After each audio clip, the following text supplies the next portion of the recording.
Hello എല്ലാവർക്കും നമ്മുടെ പുതിയൊരു വീഡിയോയിലേക്ക് സ്വാഗതം. അപ്പോൾ ഞാൻ രാവിലെ തന്നെ എഴുന്നേറ്റ് കുറച്ച് തുണികൾ നനയ്ക്കേണ്ടിരുന്നു. അതെല്ലാം നനച്ചിട്ട് കൈയോടെ തന്നെ കുളിച്ചിട്ട് വീടൊക്കെ അടിച്ചു വാരി തൂത്തിട്ടിട്ടുണ്ടായിരുന്നു. പിന്നെ അന്ന് തുടയ്ക്കുകയും ചെയ്തിട്ടുണ്ടായിരുന്നു. ഞാൻ ഒത്തിരി ദിവസം വീട്ടിൽ നിന്നിട്ട് തിരിച്ച് വന്നുകൊണ്ട് തന്നെ വീട്ടിലൊക്കെ കറണ്ടുണ്ടായിരുന്നു. അപ്പോൾ അതെല്ലാം തൂത്ത് തുടച്ച് വൃത്തിയാക്കിയിട്ട് പിന്നെ കൈയോടെ തന്നെ രാവിലെ കഴുകിച്ച പാത്രങ്ങളെടുത്ത് കമത്തിയും വെച്ചിട്ടുണ്ടായിരുന്നു. പിന്നെ അന്നേരം എന്ത് കറി വെക്കുമെന്ന് അടിച്ചപ്പോൾ കുറച്ച് പച്ചക്കറി വാങ്ങിച്ചത് മീതി ഇരിപ്പുണ്ടായിരുന്നു. അത് പിന്നെ പയറുണ്ടായിരുന്നു. പിന്നെ വീട്ടിൽ നിന്ന് വരുന്നിടത്ത് അമ്മ കുറച്ച് നല്ല തൈര് തന്നു വിട്ടിട്ടുണ്ടായിരുന്നു. പിന്നെ അന്ന് അതെടുത്ത് മോരും വെക്കാമെന്ന് വിചാരിച്ചു. അങ്ങനെ പയറെല്ലാം അരിഞ്ഞിട്ട് മെഴുക്കുരട്ടിക്കായിട്ട് വെച്ച് എപ്പോഴും ഞാൻ മെഴുക്ക് വരട്ടുമ്പോൾ വെള്ളം ഒഴിച്ചിട്ട് പയർ വേവിക്കും. ഇപ്പോൾ വീട്ടിൽ പോയി നിന്നപ്പോഴൊക്കെ അമ്മയാന്ന് പയർ മെഴുക്ക് വരട്ടിയൊക്കെ ഇങ്ങനെ ആവി വെച്ച് പയർ വേവിച്ചിട്ടായിരുന്നു. അപ്പോൾ അങ്ങനെ വഴറ്റിയാണ് എടുക്കുന്നത്, വെള്ളം ഒഴിച്ചല്ല. അപ്പോൾ അങ്ങനെ ഒന്ന് ചെയ്യാമെന്ന് വിചാരിച്ചാൽ അതിനകത്ത് നല്ല രുചിയും ഉണ്ടായിരുന്നു. അപ്പോൾ അതിൻ്റെ കൂടെ പച്ചമുളക്, സവാള, ഉപ്പൊക്കെ ഇട്ടിട്ട് അതൊന്ന് നല്ല വൃത്തിക്ക് വഴറ്റിയിട്ട് അടച്ചു വെച്ചിട്ടുണ്ടായിരുന്നു. പിന്നെ തൈര് ഉള്ളതുകൊണ്ട് തന്നെ മോരിനുള്ള എല്ലാം റെഡിയാക്കാൻ തുടങ്ങി. പിന്നെ മോരിനുള്ള അരപ്പിലേക്ക് തേങ്ങ, മഞ്ഞൾപ്പൊടി, പിന്നെ ഇഞ്ചി വെളുത്തുള്ളിയും പേസ്റ്റ് ഞാൻ അരച്ച് വെച്ചേക്കുന്നതാണ് ഇട്ടത്.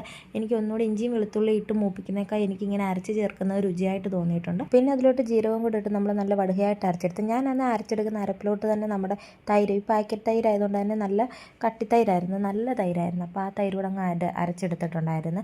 പിന്നെ സെപ്പറേറ്റ് അങ്ങനെ അരയ്ക്കുന്നവരുണ്ട്. ഞാൻ ആ അരപ്പിലോട്ട് തന്നെ അരച്ചെടുക്കുകയാണ്. പിന്നെ മോരിനുള്ളത് ഇതിനുള്ള കടുകൊക്കെ പൊട്ടിച്ച് ഉലുവയും കൊച്ചുള്ളിയും കറിവേപ്പിലയും എല്ലാം കൂടി ഇട്ട് പച്ചമുളക് കൂടി ഇട്ട് നല്ല വൃത്തിക്കൊന്ന് മൂപ്പിച്ചെടുത്തിട്ട് അതിലോട്ട് പിന്നെ അരപ്പൊഴിച്ച് കൊടുത്ത് ആ മൂക്കുന്ന സമയം കൊണ്ട് നമ്മുടെ മെഴുക്ക് വരട്ടി പകുതി ആയിട്ടുണ്ടായിരുന്നു. പിന്നെ ഒന്നുകൂടെ നല്ല വൃത്തിക്ക് വരട്ടിയെടുത്ത്. ഇതിച്ചിരി താമസമാണ്, മറ്റേ വേവിച്ചെടുക്കുന്നത് പെട്ടെന്ന് വെന്ത് കിട്ടും. ഇതിച്ചിരി താമസമാണ്, പക്ഷേ ഇതിനൊന്നുകൂടെ രുചിയും കൂടെ ആണെന്ന് ഓർത്തുകൊണ്ടാണ് അങ്ങനെ ചെയ്തത്.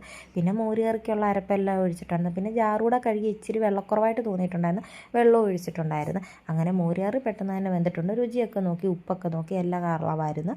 പിന്നെ നെയ്യിൽ നമ്മുടെ മെഴുക്ക് വരട്ടി അപ്പോഴും വെന്തിട്ടില്ലായിരുന്നു. ഇങ്ങനെ ഈ ആവി വെച്ച് വരട്ടിയെടുക്കുന്നതുകൊണ്ട് തന്നെ ഭയങ്കര താമസമായിരുന്നു. പിന്നെ ഇച്ചിരി ഒന്ന് വഴണ്ട് വന്നപ്പോഴത്തേനും പിന്നെ അതിലോട്ട് മുളക് പൊടി, മഞ്ഞൾപ്പൊടിയൊക്കെ ഇട്ട് ഉപ്പൊക്കെ നോക്കിയിട്ട് ഉപ്പൊക്കെ പിന്നെ ഇട്ടിട്ടുണ്ടായിരുന്നു.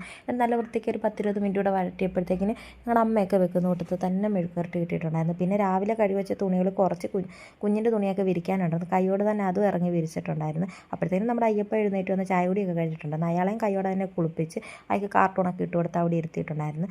പിന്നെ അന്നേലും നമ്മുടെ ചോറും കറിയും എല്ലാം റെഡി ആയിട്ടുണ്ടായിരുന്നു. കുറച്ച് നേരം പിന്നെ അയാളുടെ കൂടെ ഒക്കെ ഇരുന്ന് കളിക്കുകയും കുറച്ച് നേരം റെസ്റ്റൊക്കെ എടുത്തിട്ട് ഞങ്ങളും ചോറുണ്ണാനായിട്ടിരുന്നു. അപ്പോൾ നമ്മുടെ ഇന്നത്തെ വീഡിയോ എത്രയുള്ളൂ, ഇഷ്ടപ്പെടുകയാണെങ്കിൽ സബ്സ്ക്രൈബ് ചെയ്ത് കൂടെ കൂടണേ. Okay, by.